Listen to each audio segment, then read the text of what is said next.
she was the most untouchable CEO in the country, until 3 hired killers walked into her charity gala with silenced weapons and a single mission: eliminate her before midnight. But they didn't account for the quiet caterer in the black apron, the one refilling champagne glasses and keeping his head down. A single father, an ex-sniper, a man who had sworn he'd never look through a scope again. What started as 3 bullets meant for her heart became the beginning of something no contract killer could have predicted, and no boardroom strategy could contain. A love story, born in crosshairs and chaos, where the man serving hors d'oeuvres would become the only thing standing between her and a grave. Before we jump back in, tell us where you're tuning in from, and if this story touches you, make sure you're subscribed, because tomorrow, I've saved something extra special for you. The Astoria Grand Ballroom glittered like a jewelry box turned inside out. Crystal chandeliers the size of small cars hung from vaulted ceilings, casting fractured light across marble floors polished to mirror shine. Every table was draped in ivory silk. Every centerpiece cost more than most people's rent, and every guest wore a smile that said they belonged here. In this world of wealth and influence, at the annual Silvercrest Foundation Gala, Carter Rhodes did not belong here. He knew it, they knew it, but nobody said it out loud because he was wearing a black apron and carrying a tray of smoked salmon canapes, which made him invisible in all the ways that mattered. He moved through the crowd like smoke, refilling champagne flutes, clearing empty plates, nodding politely when someone snapped their fingers at him without looking. His dark hair was tied back neatly. His white shirt was starched and spotless. His hands were steady, efficient, unremarkable. Nobody noticed the way his eyes swept the room in calculated intervals. Nobody saw the way his body angled toward exits, or how his weight stayed balanced on the balls of his feet. Nobody ever noticed Carter Rhodes, and that was exactly how he preferred it. 5 years ago, he had been someone else entirely, someone with clearance levels and classified assignments. Someone who could put a round through a keyhole from 800 meters in high wind. Someone whose hands had ended lives with a pull of a trigger and the discipline not to hesitate. But that man was gone now, buried under hospital bills, custody hearings, and late-night shifts in restaurant kitchens. Now he was just a single father trying to keep his head above water and his daughter safe. His daughter, Summer, 10 years old, brilliant, stubborn, and fighting a blood disorder that required treatments he could barely afford even with 3 jobs. Tonight's gig paid double because of the high-profile guest list. He needed every dollar. So he smiled when required, stayed silent when ignored, and did not let himself think about how much he hated rooms like this. Rooms where people spent more on a single bottle of wine than he made in a month. At the front of the ballroom, on a raised platform beneath a spotlight that could blind a small aircraft, stood Vanessa Palmer. She was the reason 400 people had paid $10,000 a plate to be here tonight. CEO of Arcadia Industries, the fastest-growing tech conglomerate in the Western Hemisphere. Youngest woman to ever take a company public before age 30. Forbes cover. TED Talk veteran. A woman who, according to the press, had ice water in her veins and fire in her strategy. She wore a tailored midnight blue gown that somehow looked both elegant and armor-like. Her dark hair was pulled into a sleek twist. Her expression was calm, controlled, gracious. But Carter noticed something the others didn't. The way her fingers tightened slightly on the microphone. The way her gaze flicked toward the exit doors just a fraction too often. The way her breathing was a half-second too measured. She was afraid. And she was hiding it beautifully. Carter didn't know why he noticed. Maybe it was instinct. Maybe it was the same sense that used to tell him when a perimeter was compromised or when an asset was about to bolt. Either way, something was wrong. He moved to the side of the room, setting his tray down on a service table near the kitchen doors. His eyes scanned the crowd again, slower this time. That's when he saw them. 3 men. Different tables, different sections, but all of them alone. All of them watching Vanessa Palmer, with a kind of focus that had nothing to do with admiration. The first man sat near the back, close to the balcony doors. Mid-40 seconds, gray suit, expensive watch. His hand rested inside his jacket. Not casually, deliberately. The second man stood by the bar, nursing a drink he hadn't sipped once. Younger, clean-cut, athletic build. His eyes tracked Vanessa's every movement. The third man was near the stage itself, pretending to check his phone. But his thumb wasn't moving. He wasn't scrolling. He was waiting. Carter's pulse didn't spike. It steadied, slowed.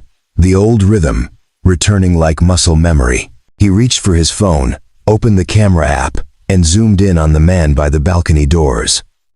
The jacket shifted slightly. Carter saw it. The outline of a suppressor. Long. Professional. He moved. Not toward Vanessa, not yet. Toward the kitchen. He slipped through the swinging doors and found the head caterer, a stressed woman named Lila Curtis, barking orders at a line cook.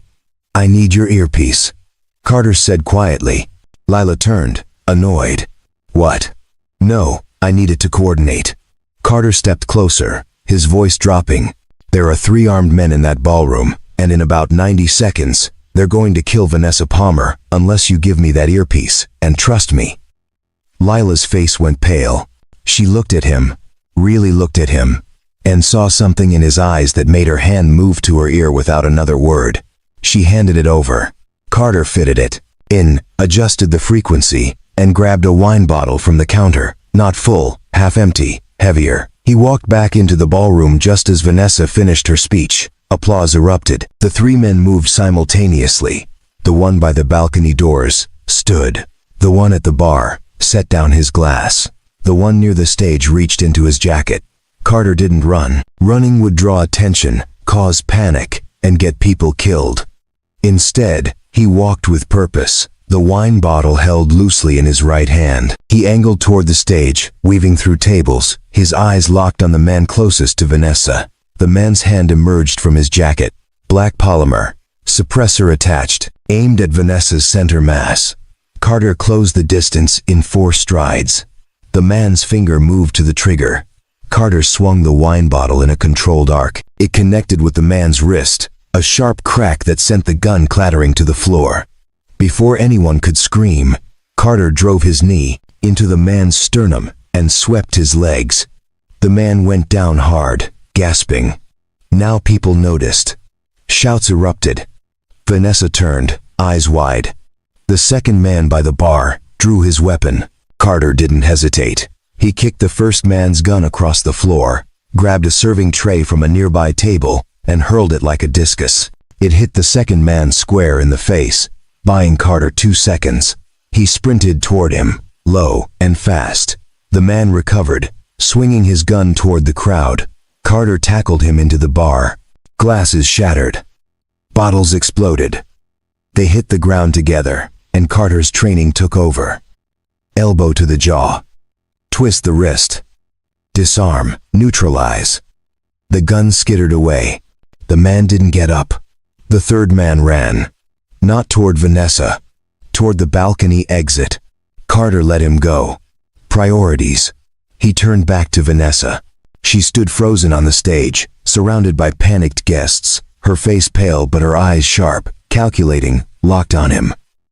Security finally arrived, flooding the room in black suits and earpieces. Carter stepped back, blending into the chaos. He didn't wait for questions. Didn't wait for gratitude. He slipped through the kitchen doors, untied his apron, and walked out the service exit into the cool night air. His hands were steady, his breathing even.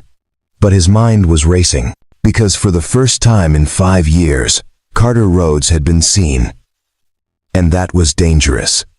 He pulled out his phone and texted his neighbor. "Running late. Can you stay with Summer another hour?" The reply came instantly. "Of course. She's asleep. Take your time." Carter exhaled slowly, leaning against the brick wall. He had saved a woman's life tonight. He should have felt something. Pride, relief, satisfaction. Instead, all he felt was dread. Because somewhere in that ballroom, Vanessa Palmer now knew his face. And people like her didn't just forget. The story hit every news channel by morning. Assassination attempt on tech CEO. foiled by mystery, Caterer. The footage was grainy, pulled from security cameras that hadn't been designed to capture heroes, only liability. But it was enough. Enough to see a man in a black apron move like lightning. Enough to see him disarm trained killers with nothing but a wine bottle and reflexes that didn't belong in a catering uniform. Vanessa Palmer sat in her penthouse office on the 62nd floor of the Arcadia Tower.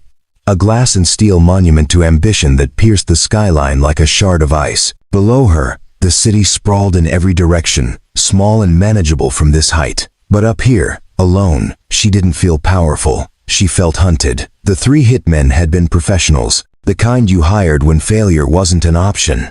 Two were in custody now, silent as graves. The third had vanished like smoke, which meant whoever wanted her dead was still out there. Still planning, still patient. The police had assigned her a protection detail. 6 officers, rotating shifts, all of them useless. She had seen the way they looked at her, like she was a problem to manage, not a person to protect. Preparing and narrating this story took us a lot of time, so if you are enjoying it, subscribe to our channel. It means a lot to us. Now back to the story.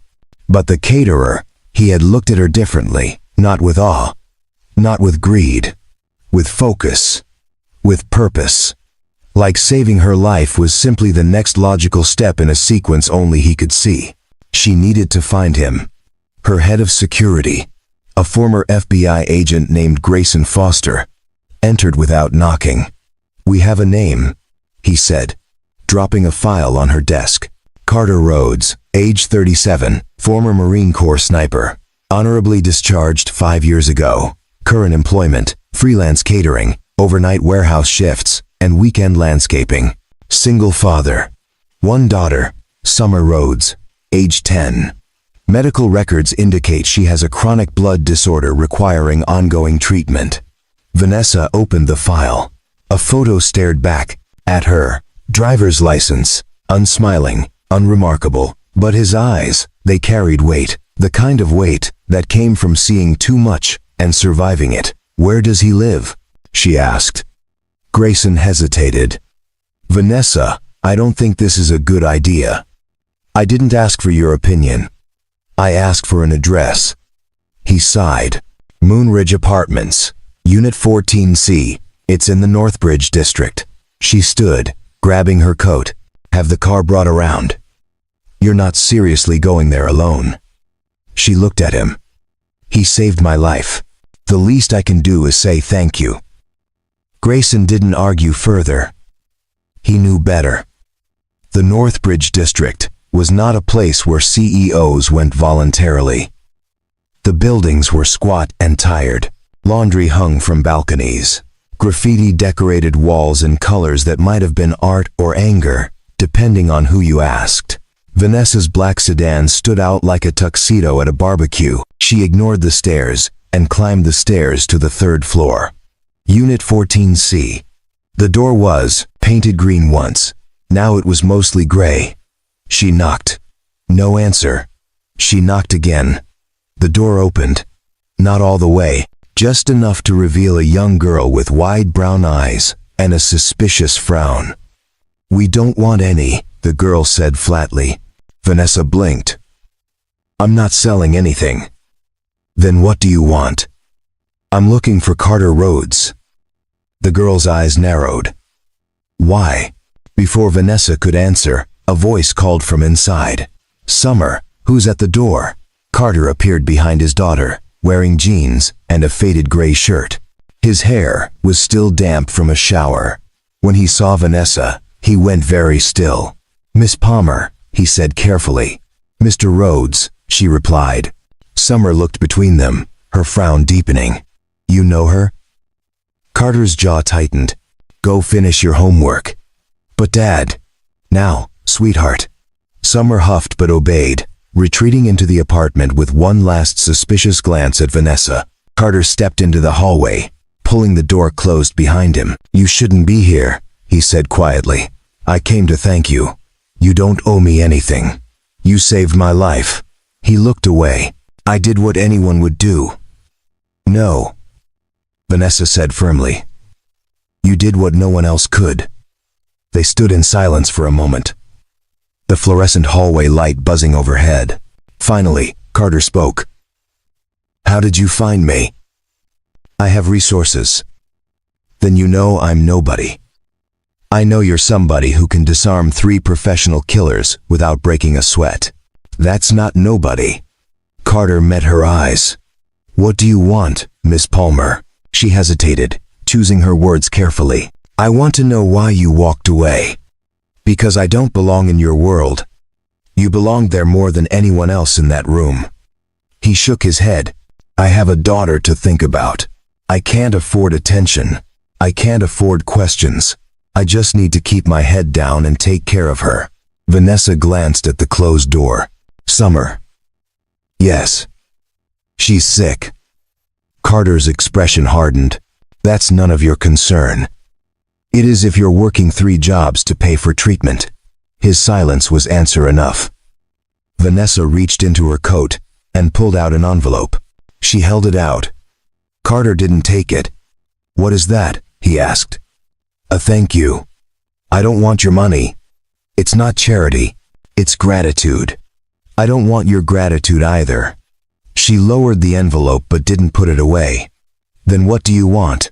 Carter leaned against the wall, exhausted in a way that had nothing to do with sleep. "I want to wake up every morning and know my daughter's going to be okay. I want to not have to choose between paying rent and paying for her medication. I want to stop feeling like I'm drowning." Vanessa's voice softened. "Then, let me help." "Why?" "Because you helped me." "That's not how the world works." "It's how my world works," she said. "And whether you like it or not, you're in it now." Before Carter could respond, the door behind him opened again. Summer peeked out. "Dad, I'm hungry." Carter sighed. "I'll make you something in a minute." Summer looked at Vanessa again, this time with more curiosity than suspicion. "Are you the lady from the TV?" Vanessa smiled faintly. "Yes."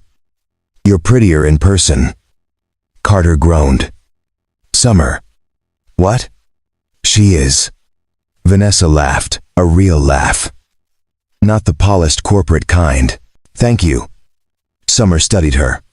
"Why are you really here?" "Summer," Carter warned. But Vanessa crouched down to the girl's eye level. "I came to meet your father. He did something very brave, and I wanted to tell him that." Summer looked at Carter. "Did you beat up bad guys again?" "Summer, he doesn't like to talk about it," Summer said to Vanessa. "But he's really good at it. He used to be a soldier." Vanessa's eyes flicked to Carter. "I know." Summer tilted her head. "Do you need him to beat up more bad guys?" Vanessa smiled sadly. "Maybe." "Then you should hire him. He needs a better job. His boss at the warehouse is mean." Carter rubbed his face. "That's enough." But Vanessa was already thinking, an idea forming, dangerous, unconventional, exactly the kind of move that had built her empire. She stood. "Mr. Rhodes, can we talk?" Privately, Carter glanced at Summer. "Go inside. I'll be right there." Summer obeyed reluctantly. Carter crossed his arms. "I'm not interested in whatever you're about to offer. You haven't heard it yet." "I don't need to." "The answer's no." Vanessa stepped closer. "I need protection, real protection, not cops playing bodyguard, not ex-agents who see me as a paycheck. Someone who knows what they're doing, someone who doesn't want anything from me, except to do the job right." Carter's expression didn't change. "Hire a security firm." "I did. They failed. Then hire a better one." "I'm looking at him." Carter shook his head. "I don't do that anymore." "Why not?" "Because I have a daughter who needs me alive." Vanessa's voice dropped. "And she needs you able to pay for her treatment." The words hung between them like a blade. Carter's jaw clenched. "That's a low blow." "It's the truth." He was silent for a long moment. Finally, he spoke. "Even if I said yes, which I'm not, what exactly are you proposing?" Vanessa took a breath. "I need someone close. Someone who can be there without raising suspicion. Someone who blends in. A bodyguard who doesn't look like a bodyguard. Exactly. Carter frowned. What did you have in mind? She met his eyes. A husband. Carter stared at her like she'd just suggested they rob a bank together. I'm sorry. What? Vanessa didn't flinch. A husband. For appearances. A contract marriage. You're serious. Completely. Carter laughed. But it wasn't a happy sound. It was the laugh of a man who had seen too much absurdity in his life to be surprised anymore. You want to fake marry me so I can be your bodyguard. I want to hire you as my husband so you can protect me without anyone knowing that's what you're doing. There's a difference. He shook his head. This is insane. This is strategic. This is illegal. It's not. People enter into marriages of convenience all the time. As long as both parties consent and no fraud is being committed for immigration purposes, it's perfectly legal. I've already consulted with my attorneys. Carter leaned against the wall. Arms crossed. Carter leaned against the wall. Arms crossed. Of course you have. The arrangement would be simple, Vanessa continued, her tone shifting into the same calm authority she used in boardrooms. We stage a whirlwind romance. You move into my estate. You accompany me to public events. In private, you do what you do best. Keep me alive. In exchange, I pay you a salary of $500,000 per year, cover all of Summer's medical expenses, and provide private tutoring and care for her while you're working. Carter's expression flickered. Just for a second. But Vanessa saw it. She pressed forward. After 1 year, we stage an amicable divorce. You walk away with enough money to build a real life for your daughter. No more warehouse shifts. No more choosing between rent and medication. Just stability. And what do you get out of this? Carter asked. I get to stay alive long enough to figure out who wants me dead, and why. I get someone I can trust in a world where trust is a luxury I can't afford. And I get to stop looking over my shoulder every time I walk into a room. Carter was quiet. Vanessa could see the gears turning behind his eyes. What about Summer? He asked finally. What about her? She's 10 years old. You're asking me to uproot her life, move her into a stranger's house, and lie to her about why? Vanessa softened. We don't have to lie. We can tell her the truth. That I need help, and you're helping me. That it's temporary, that it's a job. She's a smart girl. She'll know something's off. Then she'll also know her father is doing what he has to do to take care of her. She'll understand. Carter pushed off the wall, pacing the narrow hallway. This is crazy. You don't even know me. I know you threw yourself between me and 3 killers without hesitation. I know you work 3 jobs to keep your daughter alive. I know you're a good father and a good man. That's more than I know about most people in my life. He stopped, looking at her directly. Why me? You could hire a dozen ex-Special Forces guys who'd jump at this. Because they'd want the job for the wrong reasons. Money. Access. Prestige. You don't want this at all, which means you'll do it right. Carter rubbed his face. I need time to think. You have 24 hours. After that, I go with Plan B. What's Plan B? I don't have one yet. Despite himself, Carter almost smiled. Almost. Vanessa reached into her coat again, pulling out a business card. My private number. Call me when you decide. She turned to leave, then paused. For what it's worth, Mr. Rhodes, I don't make offers like this lightly. I'm not asking you to pretend to love me. I'm asking you to help me survive. And in return, I'll help you give your daughter the life she deserves. She walked away, her heels clicking against the concrete stairs. Carter stood there, card in hand, staring at nothing. Behind him, the door creaked open. Summer peeked out. Is she gone? Yeah. What did she want? Carter looked down at his daughter. Her face was pale today, tired. The treatments were getting harder, the bills were getting higher, and the choices were getting fewer. She offered me a job, he said quietly. Are you going to take it? I don't know yet. Summer stepped into the hallway, wrapping her arms around his waist. You should. Why? Because you always tell me that sometimes we have to do hard things to make good things happen. And she seems like she really needs help. Carter held his daughter close, breathing in the scent of her strawberry shampoo. When did you get so wise? I learned from you, Dad. That night, after Summer was asleep, Carter sat at their small kitchen table with Vanessa's card in front of him. He thought about honor, about duty, about the oath he'd taken once to protect those who couldn't protect themselves. He thought about the men he'd killed from 1,000 yards away. Clean, efficient, necessary. He thought about the man he'd become after leaving that life behind. Tired, broke, desperate. And he thought about his daughter, sleeping in the next room, fighting a battle she didn't choose with weapons he couldn't afford. At 2:47 inches the morning, he picked up his phone and dialed. She answered on the first ring. Mr. Rhodes. I have conditions, he said. I'm listening. Summer comes with me everywhere. No exceptions.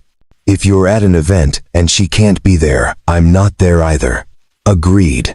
I don't wear a ring. I don't play happy couple in front of cameras.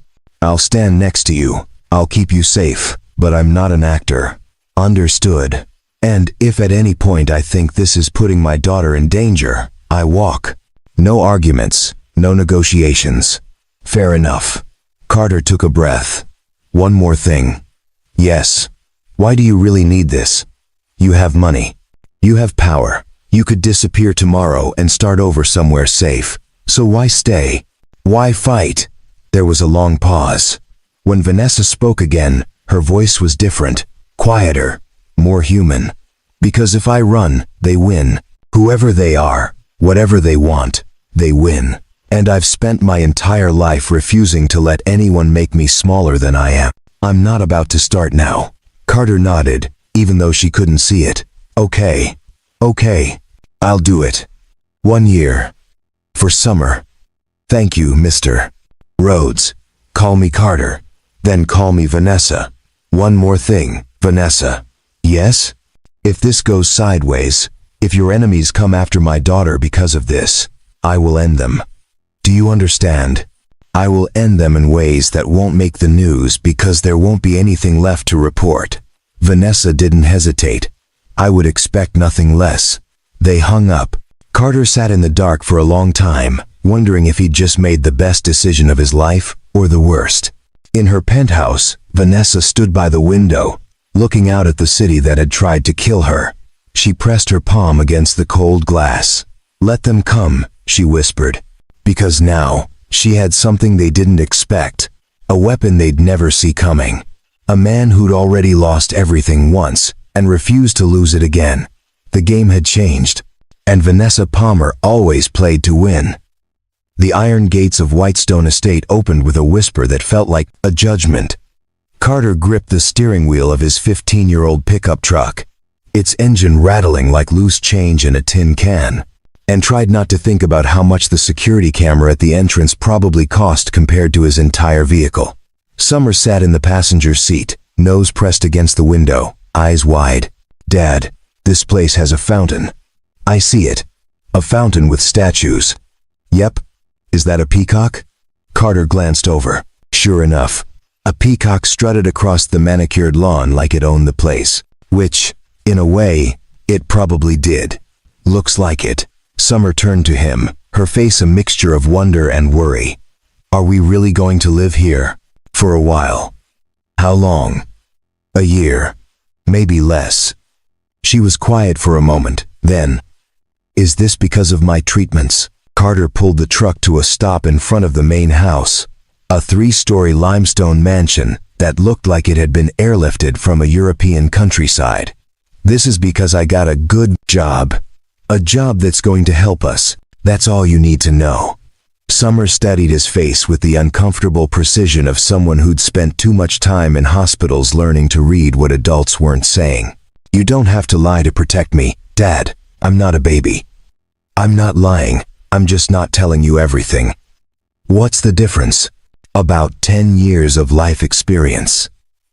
Before Summer could argue, the front doors opened. Vanessa emerged, dressed more casually than Carter had ever seen her. Tailored slacks, a cream blouse, her hair loose around her shoulders. Behind her, a woman in her 60s wearing a gray cardigan, and a skeptical expression followed. Clipboard in hand, Carter stepped out of the truck. Vanessa approached, her smile polite but genuine. "You made it." Traffic wasn't bad. She looked at his truck, then at him, and something flickered across her face. Amusement, maybe. Or pity. Carter couldn't tell which would be worse. "Leave the truck here. Grayson will have someone move it to the staff garage." "Staff garage? It's around back. Your vehicle will be safe there." Carter wanted to argue, but Summer was already out of the truck, staring at the house like it might disappear if she blinked. Vanessa turned her attention to the girl. "You must be Summer." Summer nodded shyly. "You have a really big house." "Thank you. I hope you'll be comfortable here. We've prepared a room for you on the second floor, East Wing. It has a view of the garden." "Does it have a bathroom?" "It has two." Summer's eyes went huge. "2 bathrooms? Just for me?" Vanessa smiled. "Just for you." The woman with the clipboard stepped forward. "I'm Ariana Steele, head of household operations. If you need anything, you come to me. Meals are served at 7, noon, and 6. No food in the bedrooms. No shoes on the Persian rugs. No touching the art. Any questions?" Carter opened his mouth, but Ariana cut him off. "Good. Follow me." The inside of Whitestone Estate was exactly what Carter expected. High ceilings, original oil paintings, furniture that looked like it belonged in a museum, and the kind of silence that only money could buy. Their footsteps echoed on marble floors. Summer walked close to Carter, her hand finding his. Ariana led them up a sweeping staircase to the second floor, down a hallway lined with portraits of stern-looking people, who probably never smiled in life either. She stopped at a door painted soft lavender. "This is Summer's room." She opened it. Summer gasped. The room was larger than their entire apartment. A 4-poster bed sat in the center, dressed in white linens and approximately 1 million pillows. A bay window overlooked a garden that belonged on a postcard. Bookshelves lined one wall. A desk with a brand new laptop sat beneath a chandelier that sparkled like captured starlight. "This is mine," Summer whispered. Ariana's expression softened, just barely. "Yes." Summer looked up at Carter. "Can I stay here?" "Really? Really?" he said quietly. She ran into the room, touching everything like she needed to confirm it was real. Vanessa stood in the doorway. "I hope it's all right. I wasn't sure what she'd like." "It's perfect," Carter said. "Thank you." "Don't thank me yet. You haven't seen your room." She led him further down the hall, to a door at the far end. She opened it. The space beyond was masculine and understated. Dark wood furniture. A king-sized bed. Floor-to-ceiling windows. And a private terrace. It was 3 times the size of his and Summer's apartment. "This is the guest suite," Vanessa said. "It's yours for as long as you're here." Carter stepped inside slowly, like he was entering a crime scene. "Where's your room?" "Other side of the house, 3rd floor." "That's a problem." She raised an eyebrow. "How so?" "If someone breaks in, I'm too far away to respond fast enough. We have security." Security didn't stop 3 hitmen at the gala. Vanessa was quiet for a moment. "What do you suggest?" "I sleep closer. Same floor as you, ideally next door. The room next to mine is my office. Then I sleep in your office." "Carter, this was the deal, Vanessa. I protect you. I can't do that from a different wing." She studied him, then nodded. "Fine. I'll have Ariana prepare the office guest room. It's smaller. I don't need space. I need proximity. You're very intense, you know that." You hired intense. That evening, after their belongings had been moved in and Summer had explored every corner of her new room at least twice, Ariana summoned them to dinner. The dining room could seat 20. 3 places were set at one end of a table that stretched like an airport runway. Carter sat across from Vanessa. Summer sat between them, kicking her legs under the table because her feet didn't reach the floor. A chef Carter didn't see prepared food he couldn't pronounce. The first course arrived, something green and leafy with gold flakes on top. Summer poked it with her fork. "What is this?" "Microgreens with edible gold and champagne vinaigrette," Ariana said from the doorway. Summer looked at Carter. He looked at Vanessa. Vanessa cleared her throat. "It's salad." "Oh."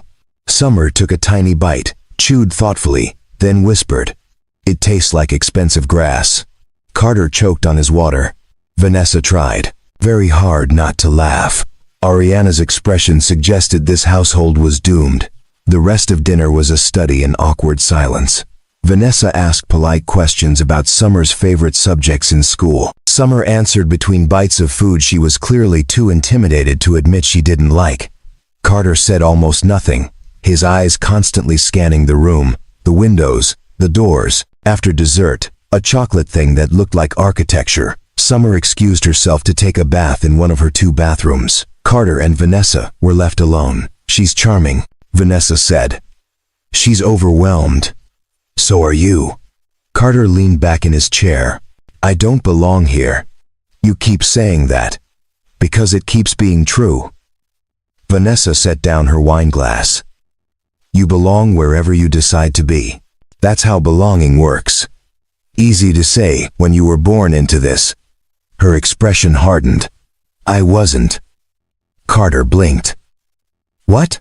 "I wasn't born into wealth, Carter. I built it. My father was a mechanic. My mother cleaned houses. I put myself through community college working 3 jobs, just like you. I got into Stanford on scholarship, graduated top of my class, and clawed my way up from nothing." Carter was quiet. "I didn't know that. Most people don't. I don't advertise it. People prefer the story where I inherited everything. It makes them feel better about their own choices." "Why are you telling me?" "Because you're going to be living here, standing next to me. And if you're going to protect me, you need to understand something. I don't take this life for granted. I earned every inch of it, and I'll be damned if someone takes it from me." Carter met her eyes. For the first time since they met, he saw past the polish, past the control.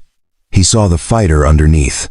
"Okay," he said simply. "Okay. Okay. I get it." Later that night, Carter checked on Summer. She was already asleep, buried under blankets that probably cost more than a car payment. Her face peaceful in a way it hadn't been in months. He closed her door quietly and walked to his new room, the smaller one next to Vanessa's office. It was barely larger than a closet, but it had a bed and a clear line of sight to her door. Good enough. He lay down fully clothed, phone on his chest, and didn't sleep. Old habits. At 2:00 the morning, he heard footsteps. Soft. Hesitant. He was on his feet instantly, door open before the person could knock. Vanessa stood there in silk pajamas and a robe, her face pale. "Can't sleep?" he asked. "I keep hearing things." "What kind of things?" "I don't know. Probably nothing. Maybe the house settling." Carter stepped into the hallway, listening. He heard it. A faint scrape. Downstairs. "Stay here," he said quietly. "Carter, stay here." He moved down the hallway, down the stairs, silent as a shadow. The sound was coming from the kitchen. He reached for a weapon he no longer carried. Settled for a heavy bookend from a side table. He rounded the corner. Ariana stood at the counter, making tea. She looked up, unsurprised. "Can't sleep either?" Carter lowered the bookend. "You scared her. The house makes noise. Old pipes. It happens." "Does it happen every night?" "Often enough." Carter set the bookend down. "I'll do a perimeter check anyway." He spent the next hour walking every room, testing every window, checking every lock. Everything was secure. But secure didn't mean safe. It just meant they hadn't found a way in yet. When he returned upstairs, Vanessa was still awake, sitting on the floor outside her office. "Everything okay?" she asked. For now. She looked up at him. I'm sorry, I woke you. You didn't. I wasn't sleeping. Do you ever sleep? Not really. Not since. He stopped. She waited. Not since I came home and found out some things can't be fixed with bullets. Vanessa stood slowly. Your wife. Carter nodded. How did you know? Grayson's background check was thorough. I'm sorry. Don't be. It was a long time ago. Doesn't make it hurt less. They stood in the dim hallway. Two people who'd built walls so high they'd forgotten what it was like to let someone see over them. This is going to be strange, Vanessa said softly. Yes. But maybe it doesn't have to be terrible. Carter almost smiled. Almost. Let's just try to keep you alive first. We'll worry about terrible later. She laughed quietly. Deal. She went back into her office. Closed the door. Carter returned to his small room, lay back down, and listened to the house breathe around him. Somewhere in the garden, the peacock screamed. Carter closed his eyes. Strange didn't even begin to cover it. The charity luncheon at the Silver Lake Country Club was the kind of event where everyone smiled and no one meant it. Women in pastel dresses and men in blazers, the color of money gathered under white tents to raise funds for causes they'd forget about by dessert. Vanessa moved through the crowd with practiced ease, shaking hands, laughing at jokes that weren't funny, playing the part she'd perfected over a decade of corporate warfare. Carter followed 3 steps behind, wearing a suit that Vanessa's tailor had somehow produced overnight. It fit perfectly, which bothered him more than it should have. He wasn't here to look good, he was here to watch. And what he saw concerned him. Too many blind spots, too many access points, too many people who could be anyone. His eyes swept the perimeter constantly. Catering staff, photographers, valets. Anyone could be a threat. Everyone was a potential problem. You're making people nervous, Vanessa murmured without turning around. Good. Nervous people pay attention. You look like you're about to tackle someone. I might be. She sighed. Try to relax. This is supposed to look natural. There's nothing natural about any of this. They reached their assigned table. Vanessa made introductions. Carter immediately forgot. Names didn't matter. Positions at the table mattered. Exit routes mattered. The man sitting directly across from Vanessa mattered because he was staring at her with the kind of intensity that had nothing to do with admiration and everything to do with possession. Vanessa, the man said, standing. He was tall, silver-haired, expensive in a way that didn't need logos. It's been too long. Bennett, Vanessa replied, her voice cool. I didn't know you'd be here. I'm on the board. Of course I'd be here. Bennett Steele. Carter recognized the name from the background files Grayson had provided. Former CFO of Arcadia Industries. Former romantic interest of Vanessa's. Former, but clearly not finished. Bennett's eyes slid to Carter. And who's this? This is Carter Rhodes, Vanessa said smoothly. My husband. The word landed like a grenade. Bennett's smile didn't falter, but something behind his eyes went cold. Husband. How unexpected. I don't recall seeing an announcement. It was private. We prefer to keep our personal life quiet. Clearly. Bennett extended a hand to Carter. Carter shook it, measuring the grip. Too firm. Compensating. Congratulations, Bennett said. You're a lucky man. I know, Carter replied flatly. What is it you do, Carter? I keep Vanessa safe. Bennett's smile sharpened. From what? Everything. The table went quiet. Vanessa placed a hand on Carter's arm. A gesture that looked affectionate, but was actually a warning. Carter takes his responsibilities very seriously. I can see that. Bennett sat back down, but his eyes never left Carter. Well, I hope you know what you've gotten yourself into. Vanessa's world can be quite dangerous for those not prepared. I've seen worse, Carter said. Have you? Yes. The tension was thick enough to cut. A server appeared with the first course, breaking the moment. Conversation resumed around the table, But Carter tuned it out. He was focused on Bennett, who was now speaking quietly into his phone, his expression unreadable. After lunch, Vanessa excused herself to the restroom. Carter followed her across the lawn, staying close. Bennett intercepted them near the clubhouse entrance. "Vanessa, a word?" She stopped. "I'm in a hurry, Bennett. It will only take a moment." Carter positioned himself slightly between them. Bennett noticed. "Does your guard dog always hover like this?" "He's my husband, not my guard dog." "Is he?" "Because from where I'm standing, it looks like you've hired yourself a bodyguard and dressed him up in a wedding ring." Vanessa's expression didn't change. "What do you want, Bennett?" He stepped closer, his voice dropping. "I want to know who you think you're fooling. This marriage is a sham. Everyone knows it." "Everyone? Or just you?" "I know you, Vanessa. I know you don't do anything without a reason." "So what's the reason? What are you running from?" "I'm not running from anything." "Then why the sudden husband? Why now? Unless—" His eyes widened slightly.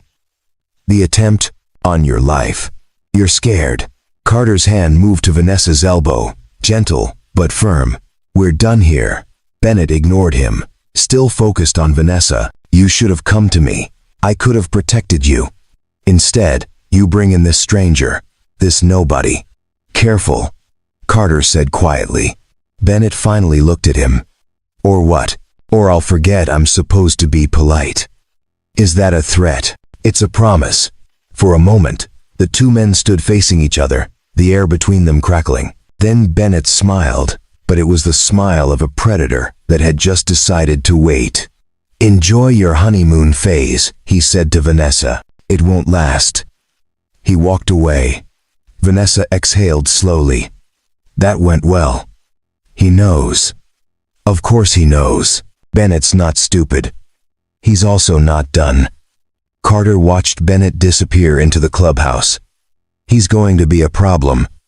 He's always been a problem. I can handle him." "Can you?" She turned to him, irritated. "Yes, Carter. I've been handling Bennett Steele since before you showed up. He's bitter because I chose the company over him 3 years ago. He'll posture and make noise, but he won't actually do anything." "You sure about that?" "Yes." Carter wasn't. That night, after Summer was asleep and Vanessa had retreated to her office to work, Carter sat in his small room reviewing security footage from the country club. Grayson had sent it over encrypted email. He watched it 3 times. The third time, he saw it. Bennett, standing near the service entrance, speaking with someone off camera. The angle was wrong, to see who. But the body language was clear. Money exchanging hands, instructions being given. Bennett checked his watch, nodded, and walked away. Carter's blood went cold. He grabbed his phone, called Grayson. "I need you to pull all footage from the Silver Lake Country Club today. Focus on Bennett Steele." "What am I looking for?" "A transaction. Service entrance. Around 1:30 p.m. Give me an hour." Carter hung up, stood, and walked to Vanessa's office. He knocked once. "Come in." She was at her desk, laptop open, glasses perched on her nose. She looked up. "What's wrong?" "We need to talk about Bennett. I told you, I can handle him." "No, you can't." He showed her the footage on his phone. She watched it twice, her expression growing darker. "What is he doing?" "Hiring someone. I don't know who or for what, but I can guess." Vanessa set down her glasses. "You think he's behind the attempt on my life?" "I think he's a man who didn't like losing you, doesn't like being replaced, and has the resources to do something about it. Bennett is arrogant and entitled, but he's not a killer. Maybe not personally. But money doesn't care who spends it." She was quiet for a long time. Finally, "What do you suggest?" "I suggest we stop pretending this is just business. Someone wants you dead, and they're not going to stop because you hired a fake husband. We need to go on offense." "Meaning what?" "Meaning we find out who Bennett met with. What he paid them for. and we make sure it never happens." Vanessa looked at him. "You're talking about something illegal." "I'm talking about keeping you alive. The law can catch up later." She stood, walked to the window. Below, the estate grounds stretched out in manicured perfection, beautiful and utterly exposed. "If Bennett is involved," she said slowly, "if he's really trying to have me killed, then I've misjudged everything. He was my CFO, my partner. I trusted him with access to every corner of my company, and now he's using that access against you." She turned. "How do we prove it?" "We don't. Not yet. First, we keep you alive. Then we dismantle him piece by piece, until there's nothing left but evidence." Vanessa's phone buzzed. She glanced at it, frowned. "It's Bennett. He wants to meet. Tomorrow. Private. Don't go." "I have to. If I refuse, he'll know we suspect him. Then I'm coming with you. He'll never agree to that. I don't care what he agrees to. You're not meeting him alone." They stared at each other. Finally, Vanessa nodded. "Fine, but you stay in the background. Let me handle the conversation. As long as I can handle him, if things go wrong." "Carter." "That's the deal, Vanessa. I protect you. That means all the time, not just when it's convenient." She didn't argue. The next morning, Carter watched from a table 20 feet away as Vanessa met Bennett at an outdoor cafe in the Harborside district. They spoke for 10 minutes. Carter couldn't hear the words, but he could read the body language. Bennett was agitated, aggressive. Vanessa was calm, controlled, giving nothing away. Then Bennett leaned forward, said something that made Vanessa's face go pale. She stood abruptly. Bennett grabbed her wrist. Carter was moving before conscious thought. He crossed the distance in seconds, his hand closing over Bennett's wrist with enough pressure to make the man gasp. "Let go," Carter said quietly. Bennett looked up at him, fury in his eyes. "This doesn't concern you. Everything concerning her concerns me. Let go." Bennett released Vanessa's wrist. Carter released Bennett's. "You're making a mistake," Bennett said to Vanessa. "Aligning yourself with people like him. You think he's going to save you? He's just another hired gun. Better a hired gun than a hired killer," Carter said. Bennett went very still. "What did you just say?" "You heard me. I don't know what you think you know. I know enough." Bennett stood, threw cash on the table. "This isn't over, Vanessa. Not by a long shot." He walked away, but not before Carter caught the look he gave them. It wasn't anger. It was calculation. The look of a man who just decided to accelerate his timeline. Carter turned to Vanessa. "What did he say to you?" Her voice was barely a whisper. "He said Summer's treatments are expensive. He said it would be a shame if something happened to interrupt them." Carter's vision went red for half a second. When it cleared, his voice was ice. "Pack a bag. We're moving Summer somewhere safe. Tonight." "Where?" "Somewhere Bennett Steele will never find her, and then we're ending this." The safe house was a cabin 2 hours north, buried in forest thick enough to swallow sound and secrets equally. Grayson had arranged it within 3 hours of Carter's call. No paper trail, no digital footprint, just keys and coordinates. Summer sat on a worn couch, wrapped in a blanket, confusion written across her face. "Why are we here, Dad?" "Because it's safer." "Safer than that huge house with all the security?" Carter knelt in front of her. "Sometimes the safest place isn't the biggest. It's the one nobody knows about."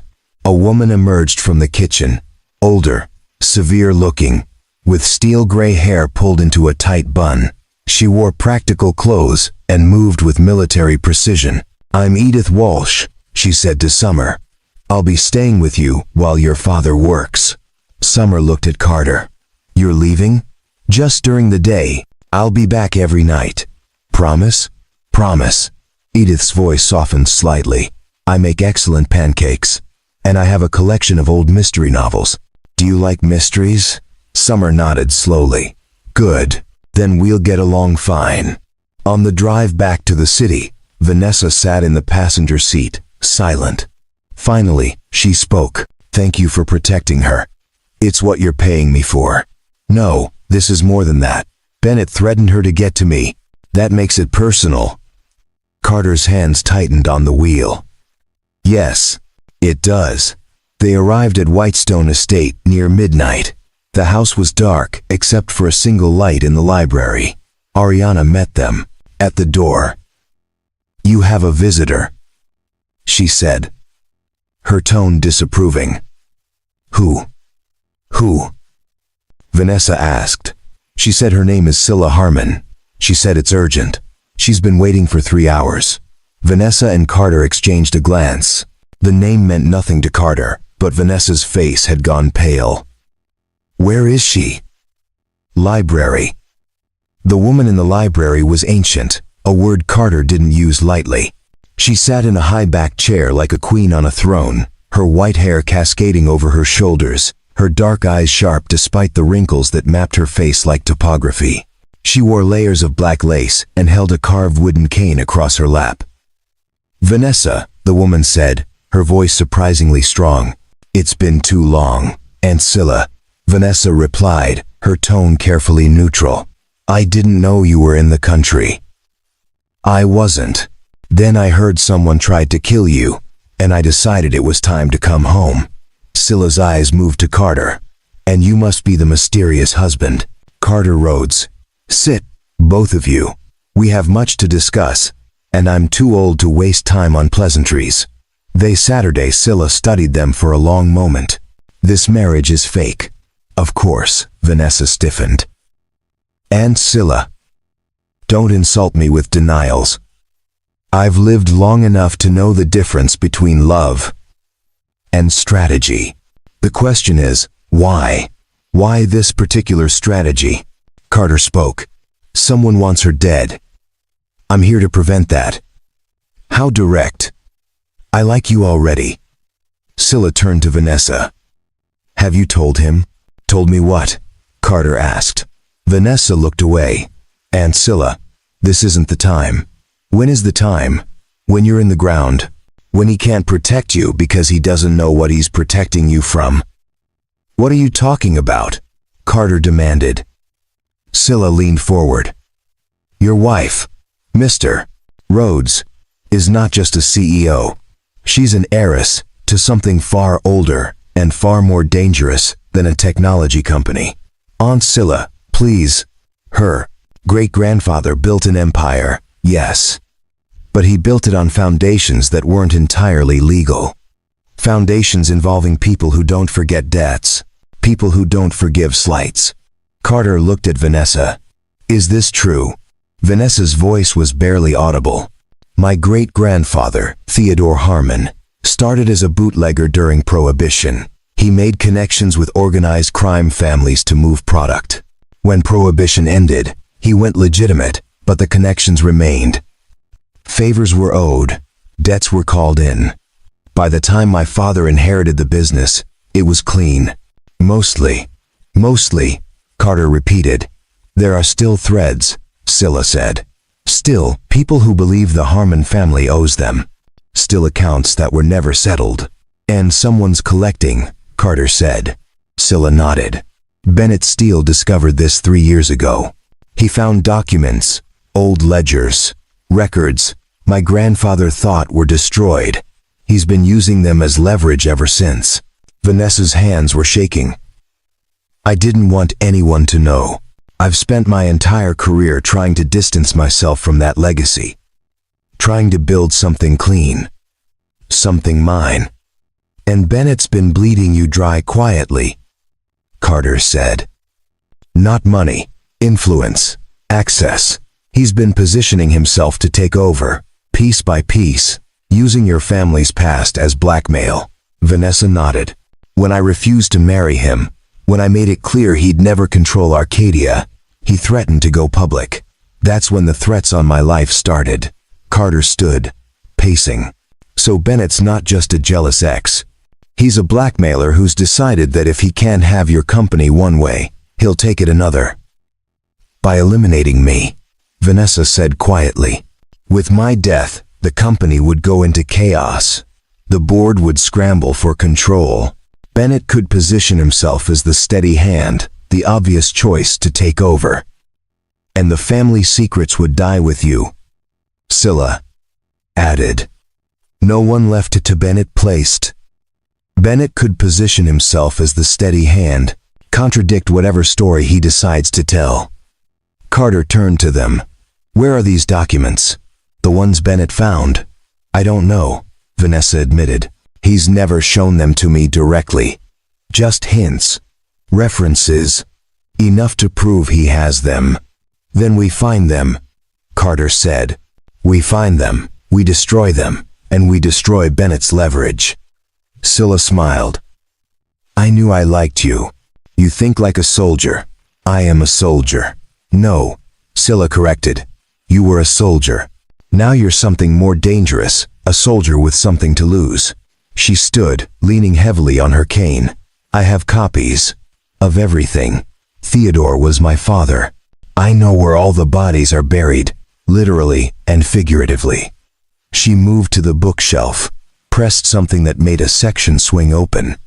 Behind it, a safe. She dialed the combination with practiced ease and withdrew a leather portfolio. Everything Bennett has and more. Dates, names, amounts. The entire ugly history of how this family's fortune began. She handed it to Vanessa. It's time to stop running from your past. You can't outrun blood, but you can decide what you do with it. Vanessa took the portfolio with trembling hands. Why now? Why give this to me now? Because you're finally ready to fight. And because she gestured to Carter, gives you a weapon Bennett never expected. Someone who doesn't care about your money, your name, or your reputation. Someone who just cares about keeping you alive.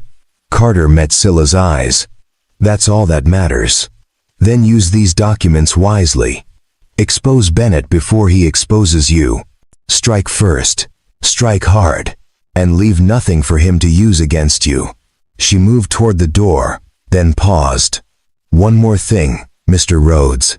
You should know that the man Bennett hired after your encounter at the cafe, he's not just any assassin. His name is Jackson Sullivan. Former intelligence operative. Ghost protocols.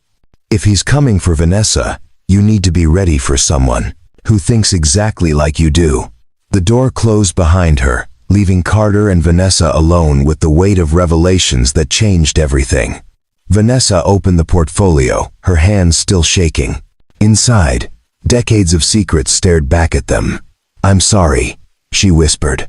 Sorry for what? For dragging you into this. It's so much worse than I told you. My family. My history. It's all poison. Carter took the portfolio from her, set it aside, and made her look at him. I don't care about your family's past. I care about your future. And I care about making sure you have one. Carter. Tomorrow, we go through every page. We build a case. We find Bennett's copies and we burn them. Then we go public with our version first. We control the narrative. And if it destroys my reputation, better your reputation than your life. She closed her eyes, tears finally breaking through. I've worked so hard to be more than my name. You are more than your name. You're the woman who built an empire on her own terms. You're the woman who didn't back down when someone tried to kill her. That doesn't change because your great-grandfather was a criminal. How can you be so sure? Because I've done things I'm not proud of too. We all have ghosts. The difference is what we do with them. Do we let them haunt us, or do we put them to rest? Vanessa leaned against him, just for a moment, letting herself be vulnerable in a way she probably never had before. Thank you, she whispered. For what? For not running, for not judging, for just staying. Carter's arms came around her, careful, protective. I'm not going anywhere. They stood like that, two people carrying the weight of their own private wars, until Vanessa finally pulled away and wiped her eyes. We should get some sleep. Tomorrow's going to be a long day. Vanessa, Carter said as she reached the door. She turned. Whatever happens, whatever comes next, you're not alone anymore. Remember that. She nodded, unable to speak, and left. Carter stood in the library, looking at the portfolio of secrets, the evidence of a family's sins, and thought about how easy it would be to just destroy it all, burn it, pretend it never existed. But that's not how you won wars. You won by knowing your enemy better than they knew themselves. And now, thanks to Scylla Harmon, they had something Bennett didn't know they had, the truth. All of it. Tomorrow, the real battle would begin. The Arcadia Industries shareholders meeting was held in the grand auditorium of the Meridian Center, a glass cathedral of corporate ambition that seated 800 people and broadcast to thousands more online. Every seat was filled. Every camera was live. This wasn't just a quarterly update. This was theater. Vanessa stood backstage, reviewing her notes one final time. The portfolio Scylla had given them sat in a locked briefcase handcuffed to Grayson's wrist. 3 copies had been made, one with the FBI, one with a journalist at the National Examiner who'd agreed to hold the story for exactly 2 hours, and one with an attorney whose entire career was built on burning powerful people to the ground. Carter stood beside her, wearing a suit that made him look like he belonged in boardrooms instead of battlefields, but his eyes gave him away. They never stopped moving, cataloging threats, calculating angles. "You ready?" he asked quietly. "No," Vanessa admitted, "but I'm doing it anyway. That's all courage ever is." She looked at him. "If this goes wrong, if Bennett has a contingency I didn't see, then I'll handle it. That's what I'm here for." A stage manager appeared.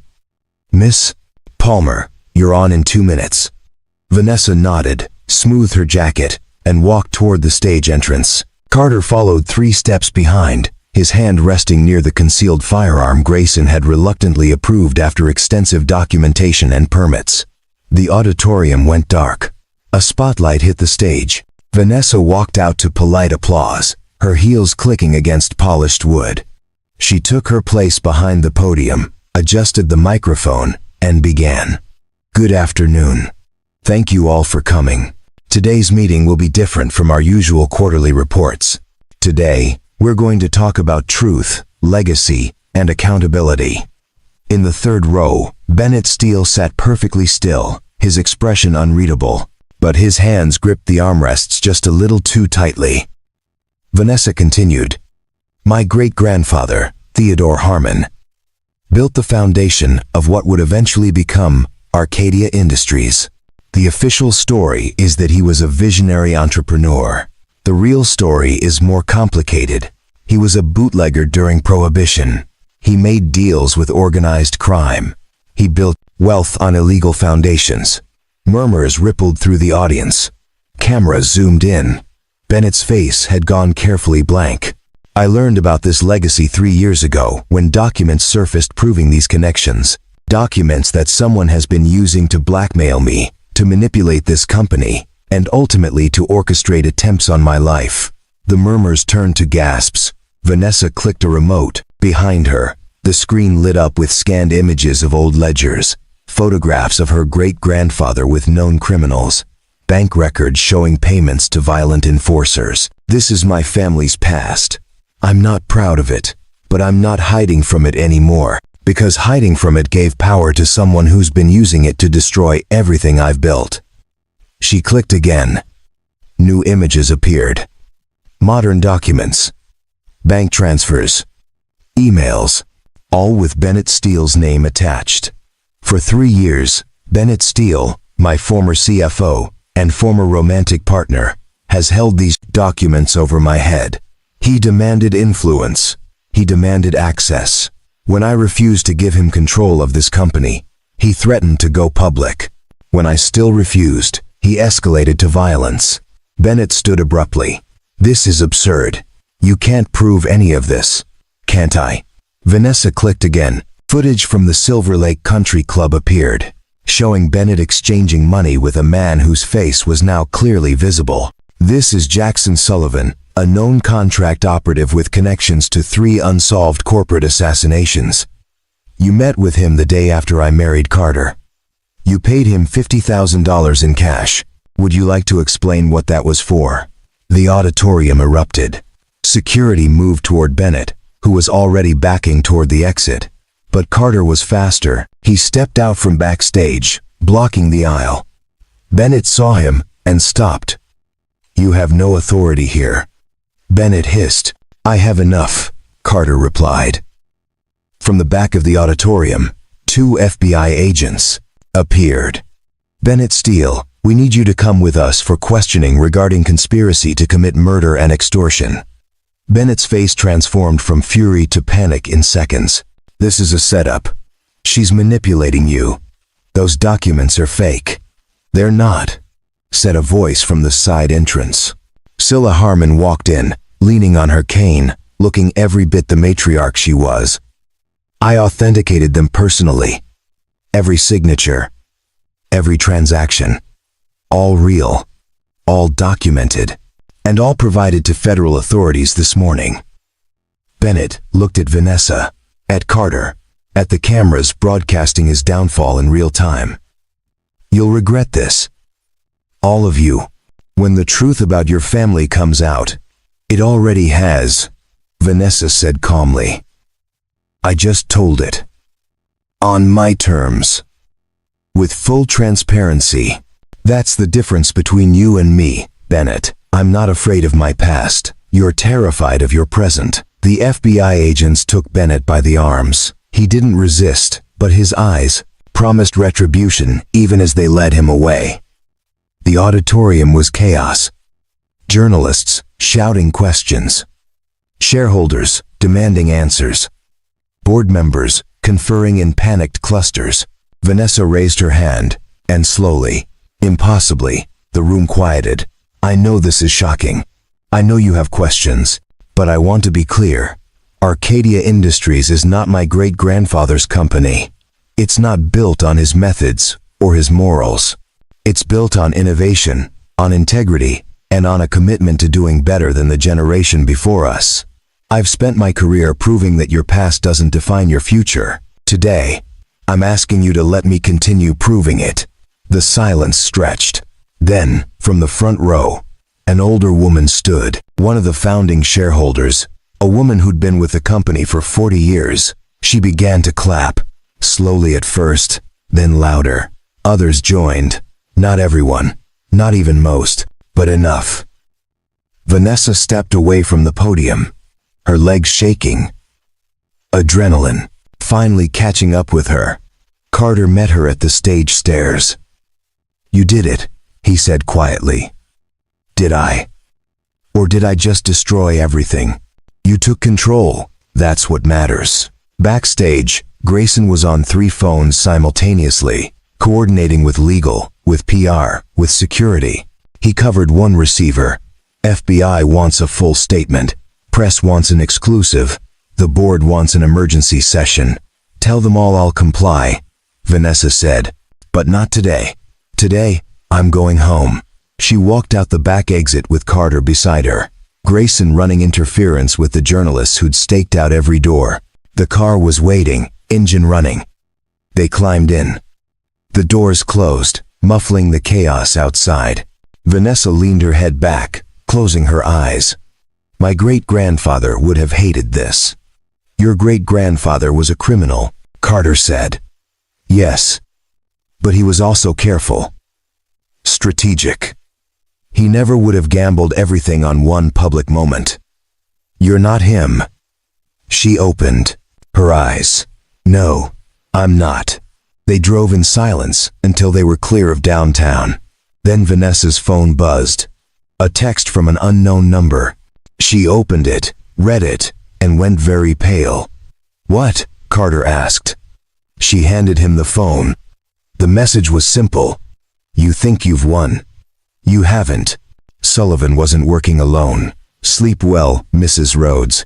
Carter's jaw tightened. "Change of destination. We're not going to Whitestone. Where are we going?"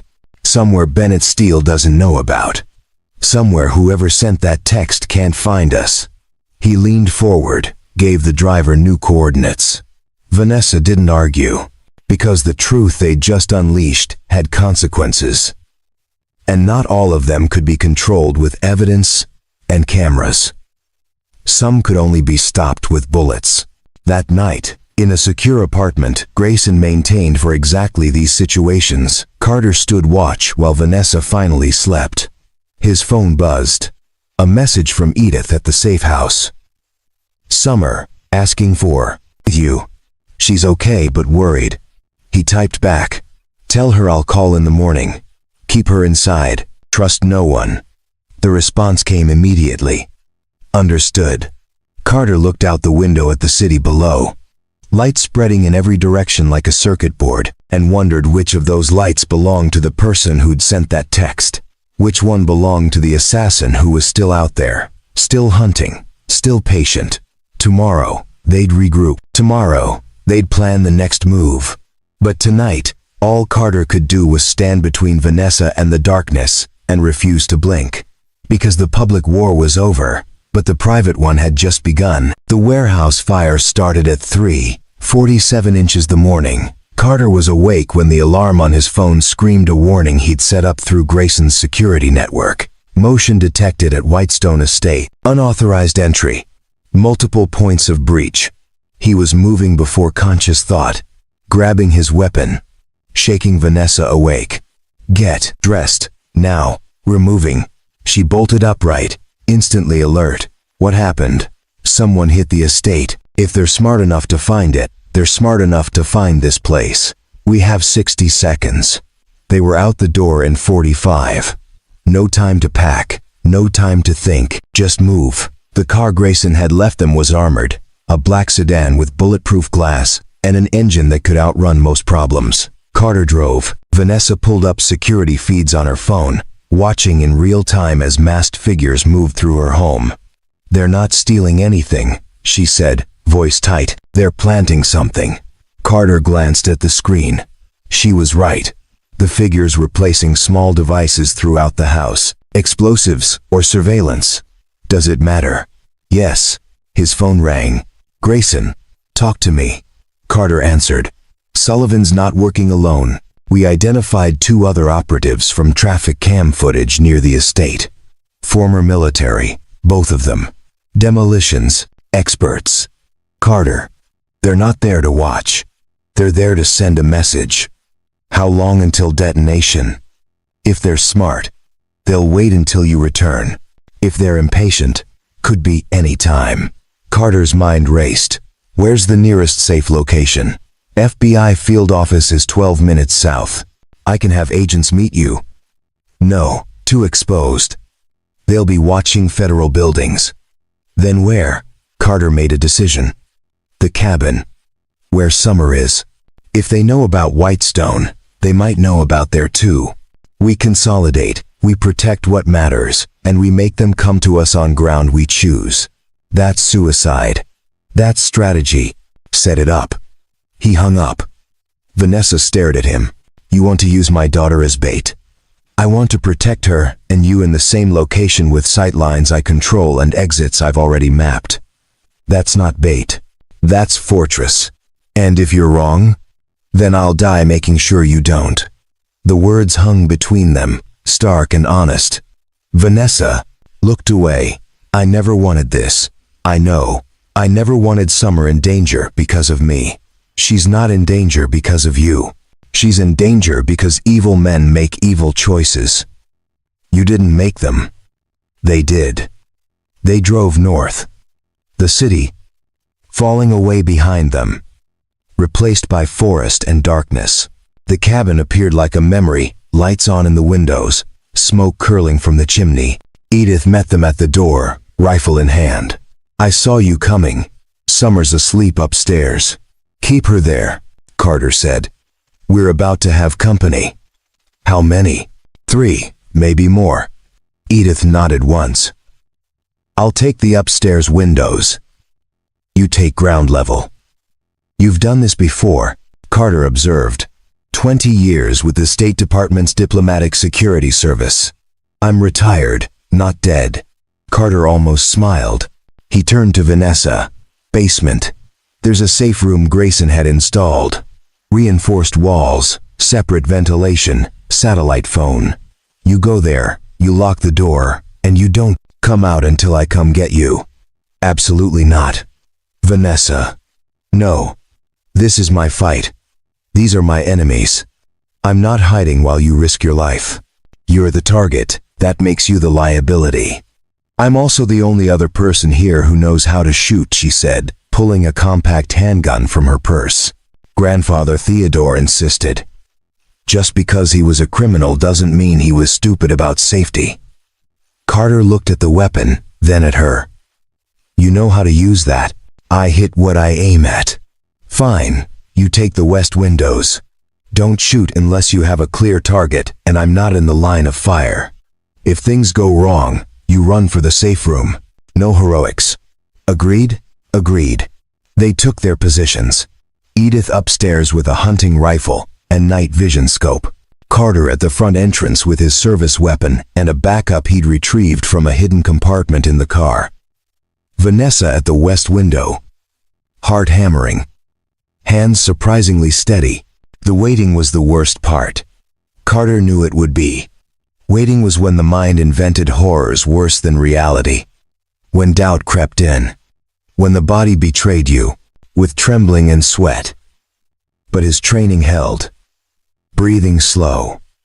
Pulse controlled. Eyes on the tree line. Movement. Subtle. A shadow that didn't match the wind patterns. Carter raised his weapon. Contact. Northeast. 50 meters. Edith's voice crackled through the radio. Confirmed. I count 3. Staggered approach. Wait for my signal. The figures moved closer, professionals who knew how to use darkness and terrain. But Carter had been the one hunting humans in worse conditions than this. He knew the rhythm. The patterns. The moment when confidence became carelessness. The first figure reached the porch stairs. Carter fired twice. Center mass. The figure dropped. The other 2 scattered, returning fire. Glass shattered. Wood splintered. Vanessa ducked, aimed, fired at a muzzle flash. She heard a grunt. Hit or miss, she couldn't tell. Edith's rifle cracked from above. Another figure went down. That left one. The smart one. The patient one. Silence fell. Broken. Only by the crackle of the fire inside and the hammer of their own heartbeats. Carter moved to the window, scanning. Nothing. Then his training screamed, a warning he felt rather than heard. He turned just as the back door exploded inward. The third figure rushed through, weapon raised. Carter fired. So did the intruder. Both rounds found their marks. Carter felt the impact in his shoulder, a white-hot spike of pain that spun him sideways. His return shot caught the intruder in the throat. The man dropped, choking, dying. Carter! Vanessa was at his side instantly. His shoulder was bleeding heavily. The bullet having punched through muscle and possibly bone. He pressed a hand to the wound. Teeth gritted. I'm fine. You're shot. I've been shot before. Check him. See if he's got ID or a phone. Vanessa moved to the fallen intruder, searching his pockets while Edith covered from the stairs. She found a phone, locked, and a wallet with no identification. But tucked inside the wallet was a small card. Just a number. A phone number. What is this?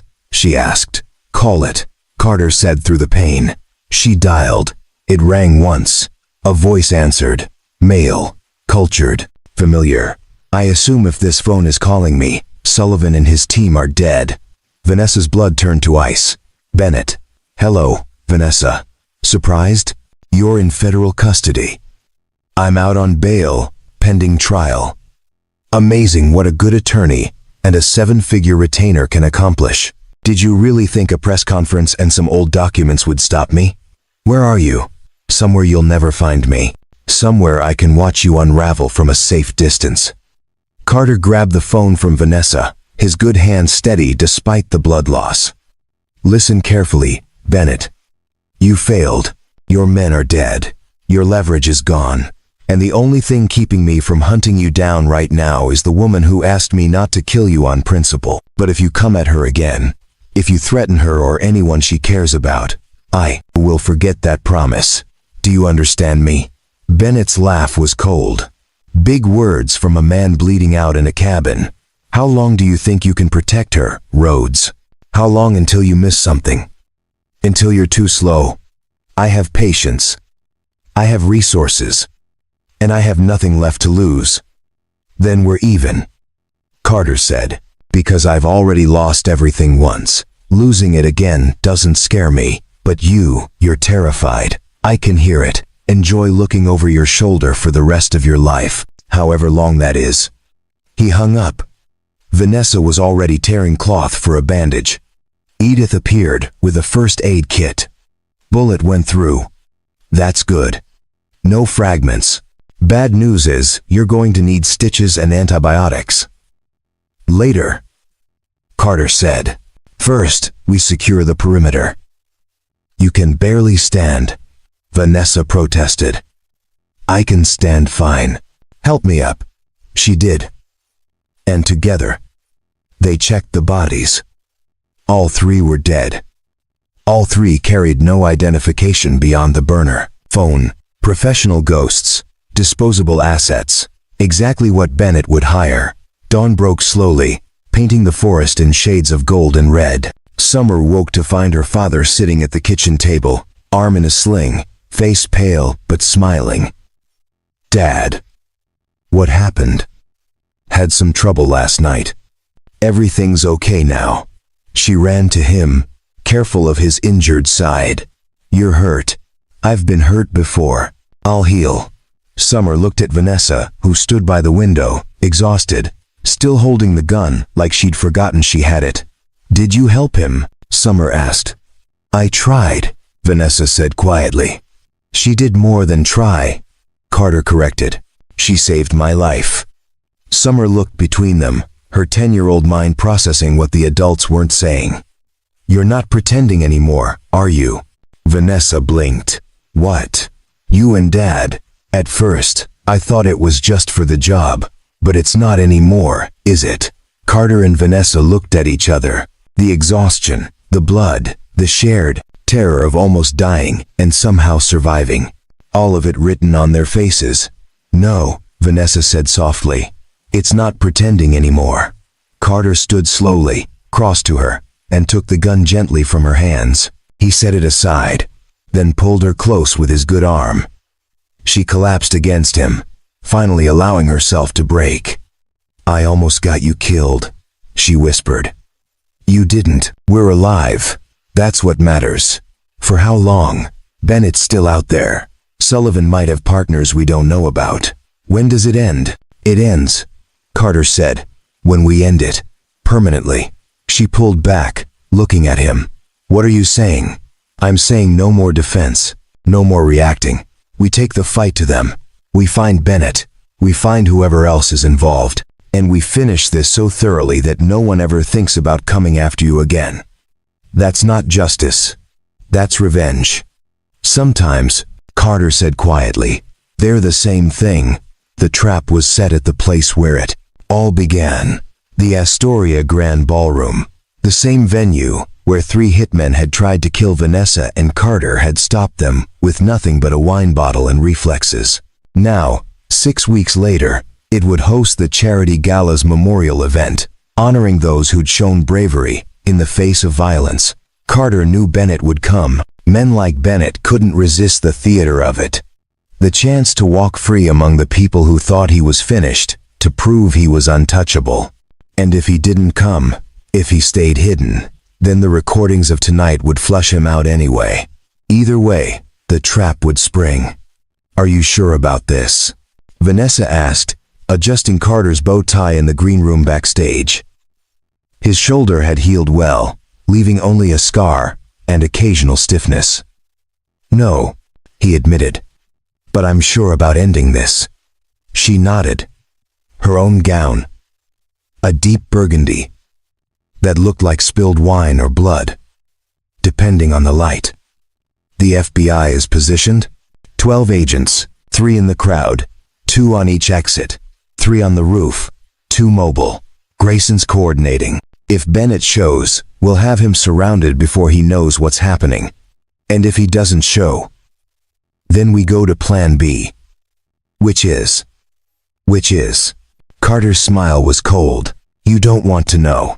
The ballroom filled slowly with the same crowd that had been here 2 months ago. Politicians, executives, society figures. All of them, pretending the assassination attempt was a thrilling story instead of a trauma. All of them dressed in their finest armor of silk and diamonds. Vanessa took the stage at 8 o'clock sharp.